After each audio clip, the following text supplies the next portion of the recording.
Hi everyone, সবাই কেমন আছেন? আশা করি ভালো আছেন। আমি গ্রিস থেকে বলছি, গ্রিস প্রবাসী। দেখেন ইউরোপের কাজগুলো কত উন্নত মানের। একটা বিল্ডিংয়ের কাজ করতে গেলে বিভিন্ন ধরনের তারা মেকানিক্যাল যন্ত্রাংশ যন্ত্রপাতি ইউজ করে।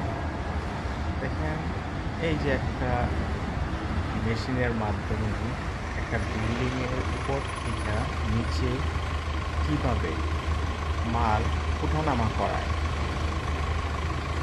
হ্যাঁ, কত সহজভাবে সহজ পদ্ধতিতে। হ্যাঁ, এবং সময় সাশ্রয় করা হয়, সময় বাঁচিয়ে কাজগুলো কমপ্লিট করা হয় এবং উইদাউট রিক্স ছাড়া কিভাবে তারা কাজগুলো করে সহজ উপায়ে। প্রযুক্তি উন্নতি হলে আর দেশগুলো অনেক উন্নত, এই কারণে তারা যে কোনো কাজ দ্রুত কমপ্লিট